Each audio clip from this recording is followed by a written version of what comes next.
अगर महिला पढ़ जाएगी, महिला रोजगार हासिल कर लेगी, तो वो अपने मायके के हालात भी बदलेगी।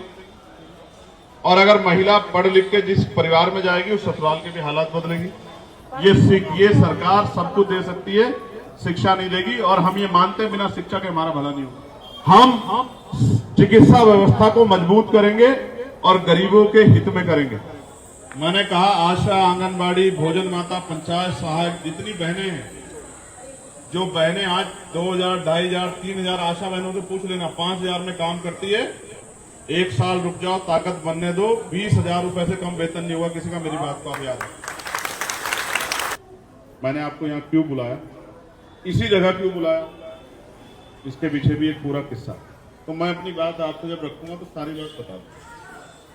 तो मैं उस टीम का पूरी का धन्यवाद करता हूं जो इस टीम का नेतृत्व कर रही है, जो अपना समय छोड़ के, समय निकाल के इस काम को आगे बढ़ा रही है। और भाई प्रशांत जी का भी, ललित जी का भी, उनकी पूरी टीम का भी धन्यवाद करूंगा जो इस काम को बहुत मजबूती से कर रही है। मैंने 2 दिन पहले उनसे कहा था कि महिलाओं का, माओं का, बहनों का एक अलग कार्यक्रम करेंगे। हर बार क्या होता है कि पुरुष बैठ जाते हैं मंच पे, महिलाएं बेचारी रह जाती हैं और वो बैठी रहती है वहां। तो मुझे लगा एक कार्यक्रम ऐसा होना चाहिए जहां महिलाओं का एक मंच हो और उन्हीं को मंच पे बिठाया जाए और उन्हीं को वही सुनने वाली है। इसलिए कार्यक्रम अलग रखा, किसी को यहां बुलाया भी नहीं। तो मैं सबसे पहले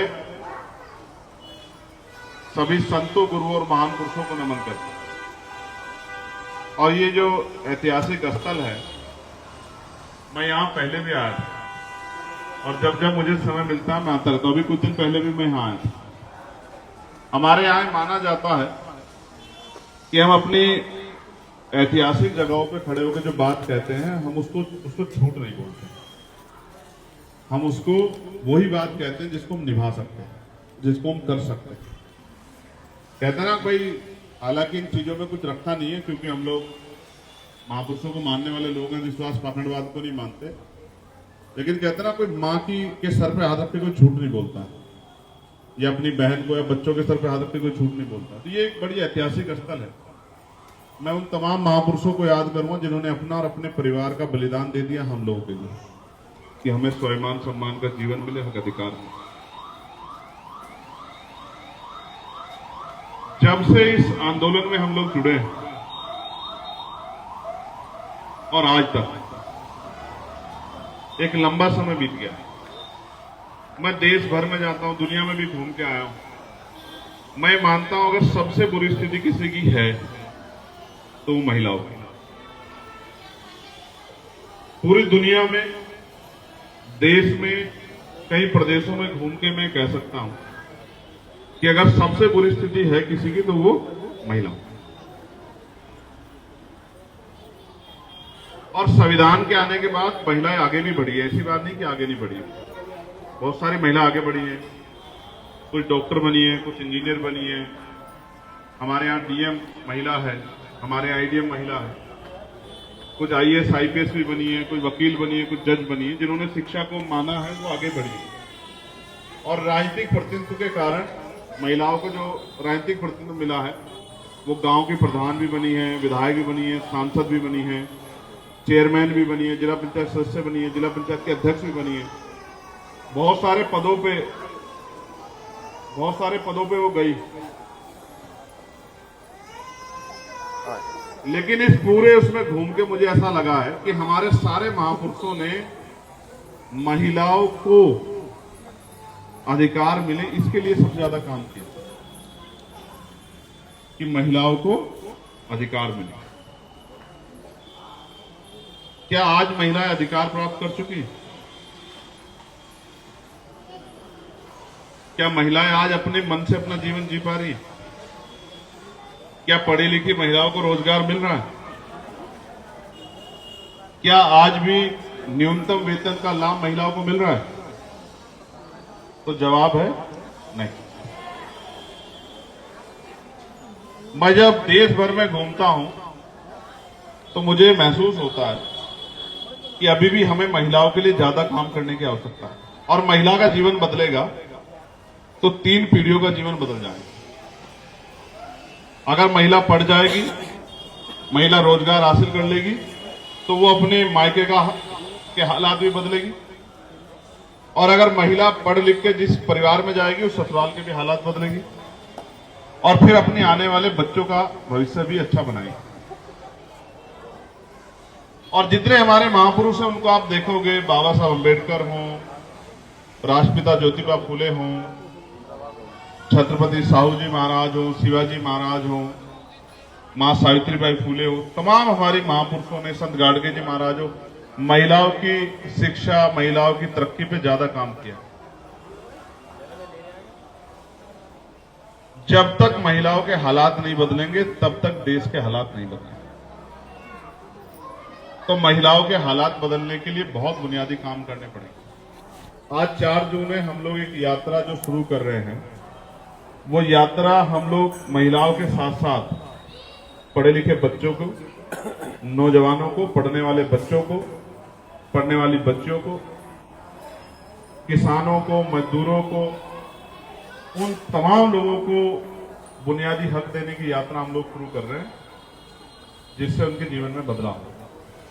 जो मैं करना चाहता था वो मैं अभी तक नहीं कर पाया था। कारण क्या है कि आप लोगों ने मुझे आशीर्वाद देकर ताकत दे दी, लेकिन देश भर में वो परिवर्तन नहीं हुआ जिस परिवर्तन को हम लोग चाह रहे थे।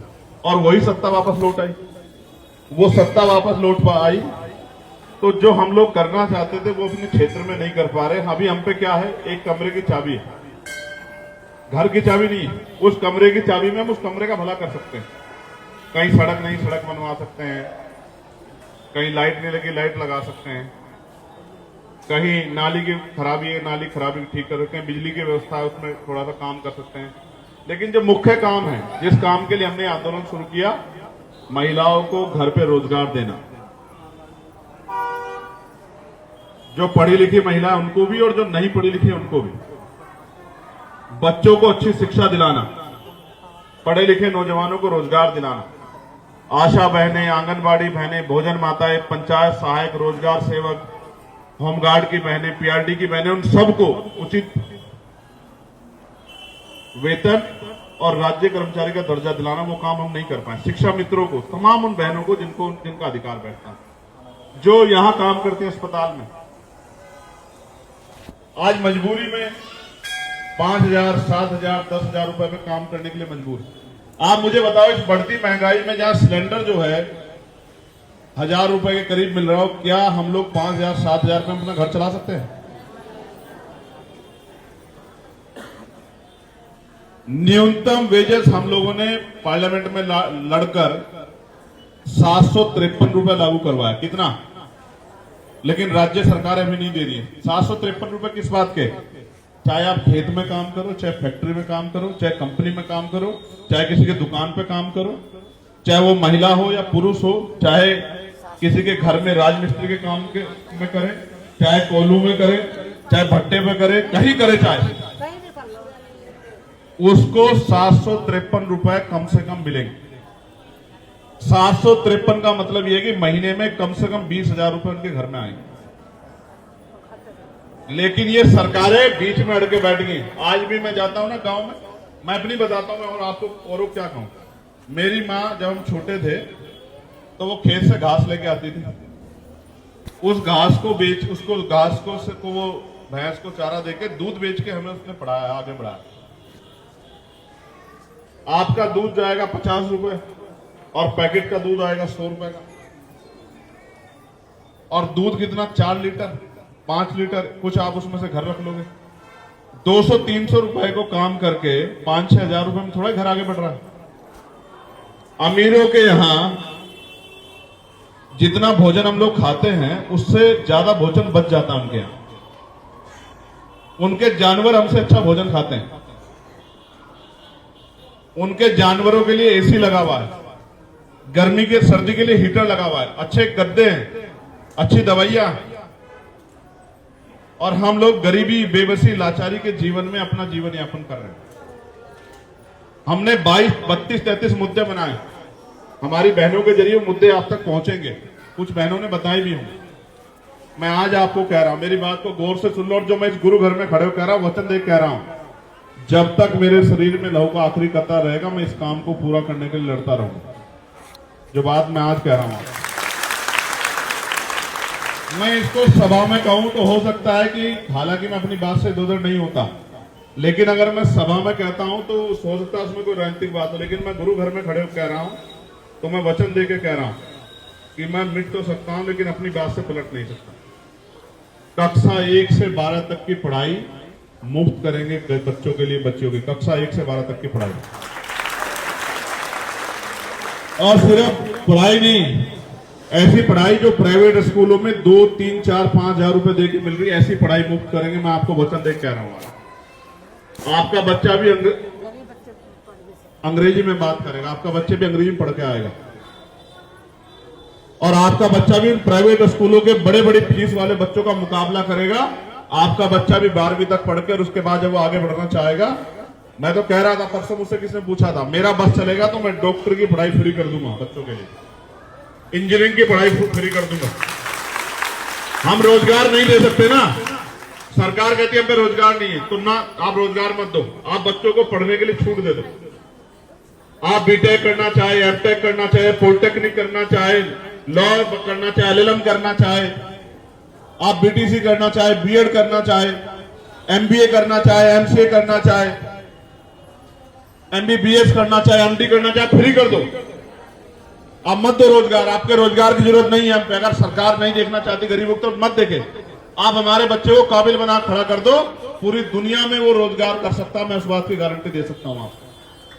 पूरी दुनिया में अगर किसी का बच्चा यहाँ डॉक्टर हो और उसके घर में भूख के लिए आटे की या दाल की व्यवस्था ना हो, कोई हाथ उठा के मुझे बताओ। आपके पड़ोसी का बच्चा भी अगर डॉक्टर हो, आपके पड़ोसी का बच्चा भी अगर इंजीनियर हो, आपके पड़ोसी का बच्चा भी अगर वकील हो, आपके पड़ोसी का बच्चा भी अगर पत्रकार हो, मुझे कोई एक आदमी बताए कि उनके घर में रोटी के लाले पड़ रहे हैं।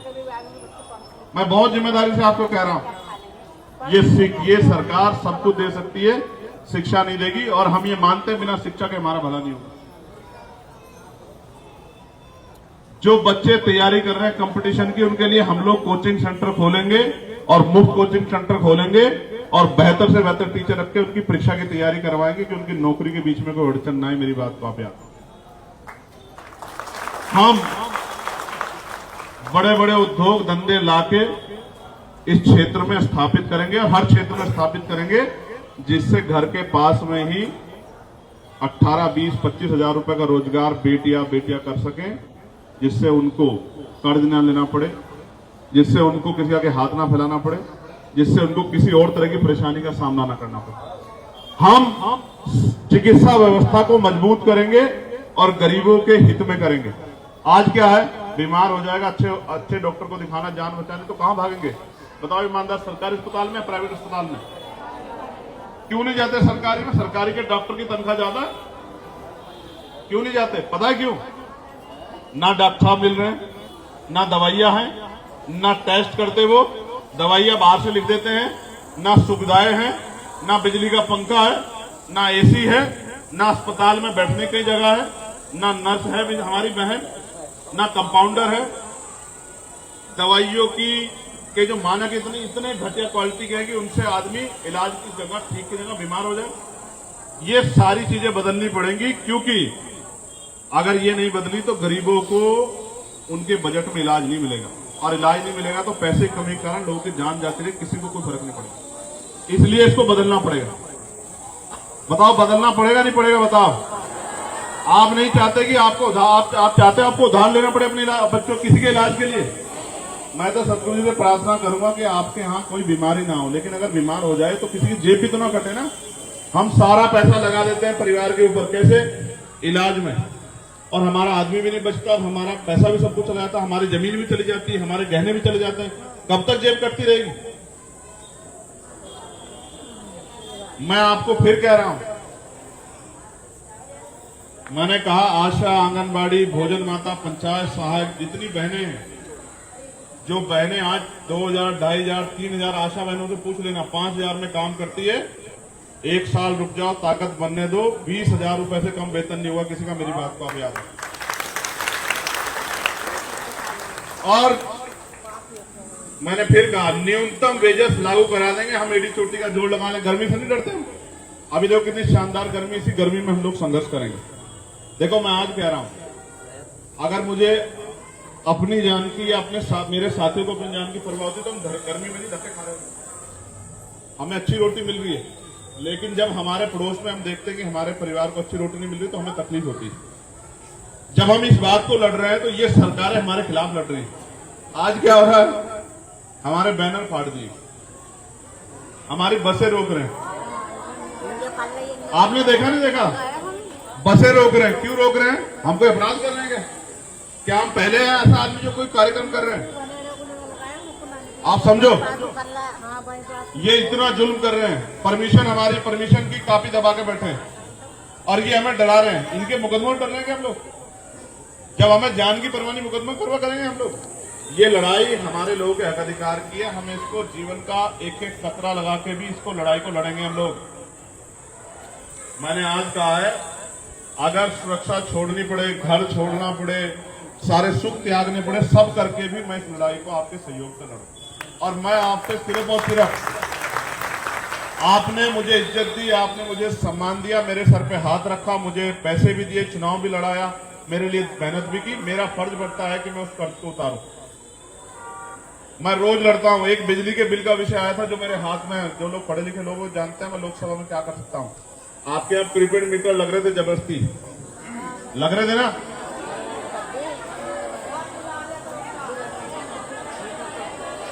देखो, आज सुन लो मेरी बात को। अब मेरी बात सुन लो। पहले तो वो प्रीपेड मीटर, मैंने सवाल खड़ा करके वो प्रीपेड मीटर हटवा दिए सब जगह से। जिसके नहीं हटाओ वो जिलाध्यक्ष को बता देना, हटवा देंगे एक दिन के अंदर। सुन लो मेरी बात, दोबारा बता रहा हूं। सरकार ने आदेश कर दिया हटाने का, क्योंकि वो लड़ाई हमने लड़ी है। अगर जहां के नहीं हटे वो आप बता देना, हम खुद खड़े होकर हटवा देंगे। मेरी बात को आप याद रखना। मेरी बात समझ आई? तो अब मेरी बात सुनोगी या पहले अपनी अपनी बोलोगी? आपस में बात मत करो, मेरी बात सुनो। जिसका बिजली का प्रीपेड मीटर नहीं हटा, दो तरह के मीटर, एक है स्मार्ट मीटर, एक है प्रीपेड मीटर। सुन लो पहले। स्मार्ट मीटर क्या है? महीने के बाद आके वो रीडिंग चेक करेंगे और जितनी रीडिंग है उसका बिल आपसे कहेंगे कि भुगतान कर दो। स्मार्ट मीटर क्या है? मेरी बात सुन लेना, मुझे बता लेना। स्मार्ट प्रीपेड मीटर वो है, हालांकि वो भी स्मार्ट ही, ये भी स्मार्ट ही। इसमें क्या है, आपको पहले पैसा जमा करना पड़ेगा, जैसे मोबाइल से रिचार्ज होता है, और जिस समय रिचार्ज खत्म बिजली गुल। अगर आपने आज कमाई नहीं की, आपकी जेब में पैसा नहीं है, रिचार्ज खत्म हो गया तो आपकी बिजली, समझे? ये है प्रीपेड मीटर। ये जिसके यहां लगा हुआ प्रीपेड मीटर, आप जिलाध्यक्ष को बता देना, उखाड़ के फेंक देंगे। मैं आपको आज कह रहा हूं, उखाड़ के फेंक देंगे, उखाड़ के। ये प्रीपेड स्मार्ट मीटर जिसके यहां लगाओ, इनको बता देना प्रशांत भाई को, मैं वचन दे कह रहा हूं, उसको उखड़वा के फेंकवा देंगे। याद रखो। और सुनो, कान खोल के आपस में मत बात करो। देखो कितना शोर हो गया, चुप हो जाओ। आज कह रहा हूं, ये बिजली का जो बिल जो है ना, 4-5 हजार रुपए देना पड़ रहा है। जिस दिन राजकाज बनेगा, इस बिजली के बिल को वापस 400-500 रुपए को लाकर रख देंगे। मैं आपको आज कह रहा हूं, आज कह रहा हूं, नोट करो, गुरु घर में खड़े हो कह रहा हूं। 300 यूनिट बिजली फ्री देंगे और उसके बाद जिसका बिल आएगा वो गरीब परिवार होगा, उसका बिजली का बिल माफ करके 400-500-600 रुपए में उसको 24 घंटे बिजली देंगे। मेरी बात को आप याद रखना, नोट कर लो इस बात को आप। ये जो पीड़ा गरीबों पर सरकार ने थोपी ना, इन्हीं को खत्म करने के लिए लड़ रहे हैं, इसलिए ये हमारे खिलाफ लड़ रहे हैं। आप समझे? ये हमारे खिलाफ लड़ रहे हैं इसलिए क्योंकि हम अपने गरीब परिवारों के आंसू पोंछने के लिए लड़ रहे हैं। और सुनो, आज ये बात मंच पे नहीं कह रहा, इनको बता दूंगा, जिनका बिजली का बिल बहुत है ना,